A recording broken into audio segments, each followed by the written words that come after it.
ভর্তা ভাত খেতে পছন্দ করে না বাংলাদেশে এরকম মানুষ মনে হয় কমই আছে। বাংলাদেশের প্রত্যেকটা বাসায় দেখা যায় সপ্তাহে 2-4 বার ভর্তা আইটেমটা থাকেই, এবং ঈদের পরে দেখা যায় অনেক বেশি, ঈদের থেকে ঈদের পরে দাওয়াত থাকে। তো হঠাৎ করেই আজকে মনে হলো যে একটু বেশ কয়েকটা ভর্তা আইটেম করি, কারণ ঈদের পর থেকে মাংস খাওয়া হচ্ছে, এটা খাওয়া হচ্ছে, সেটা খাওয়া হচ্ছে, একটু ভিন্ন রকমের হলে বেশ ভালোই লাগে। তো সেই কারণেই আজকে ভাবলাম যে ভর্তা, বেশ কয়েকটা আইটেম ভর্তা করে ফেলি, সাথে সবার সাথে শেয়ার করি। তো সবাই কিন্তু ভিডিওটি শেষ পর্যন্ত দেখবেন, ভালো লাগলে শেয়ার করে দিবেন। আসসালামু আলাইকুম, আবার একটি নতুন ব্লগে সবাইকে ওয়েলকাম করছি। আমি জয়পুরহাটের মেয়ে। আশা করছি যে যেখান থেকে ভিডিওটি দেখছেন আলহামদুলিল্লাহ সবাই ভালো আছেন, আমিও ভালো আছি। তো আজকে হঠাৎ করে মনে হলো যে একটু ভর্তা আইটেম করি। তো করতে করতে বেশ কয়েকটা আইটেম হয়ে গিয়েছে। ঈদের পরে পহেলা বৈশাখ এবং পরপর এত বেশি দাওয়াত ছিল যে দেখা যায় দাওয়াতে কিন্তু আসলে কিছু থাকুক আর না থাকুক মাংস থাকেই।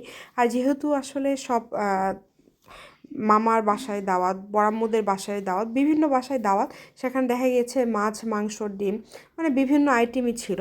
দাওয়াতে তো আর কেউ ভর্তা খাওয়ায় না। তো বাসায় ফিরে আসলে মন চাচ্ছিল না যে আবার মাছ বা মাংস তেমন কিছু একটা ভারী রান্না করি। তো হঠাৎ করে মনে হলো একটু ভর্তা আইটেম করি, বা খেতেও মন চাচ্ছিল যেহেতু ঈদের থেকেই ওই রকমের খাবারগুলো খাওয়া হচ্ছিল।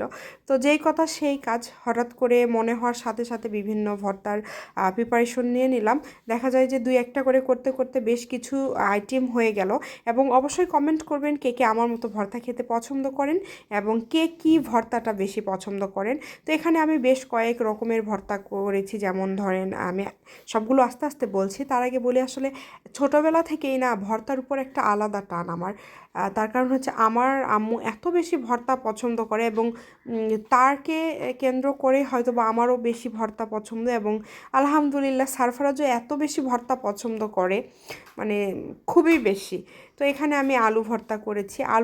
একটা হচ্ছে আলু ভর্তা, আর একটা হচ্ছে আমাদের জয়পুরহাটে করে, যেটা হচ্ছে ছোট ছোট আলু ভেজে খুব সুন্দর করে একটা ভর্তা, ডাল ভর্তা, বেগুন ভর্তা, তারপরে হচ্ছে টমেটো ভর্তা, ডিম ভর্তা, তার সাথে তো পেঁয়াজ মরিচের ভর্তা আছেই। তো আমি সবগুলো একটা একটা করে করছিলাম।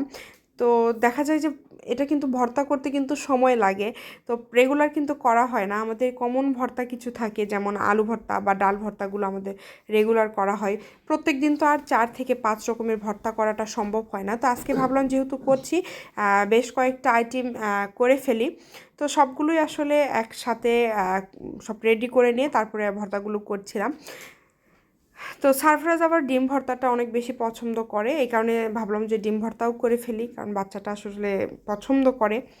তো কে কে কোথায় থেকে ভিডিওটি দেখছেন সেটাও কমেন্ট করবেন, এবং যদি আমাদের ভিডিওগুলো আপনাদের ভালো লাগে অবশ্যই লাইক দিতে পারেন, পেজটিকে ফলো দিয়ে আমাদের সাথে থাকতে পারেন।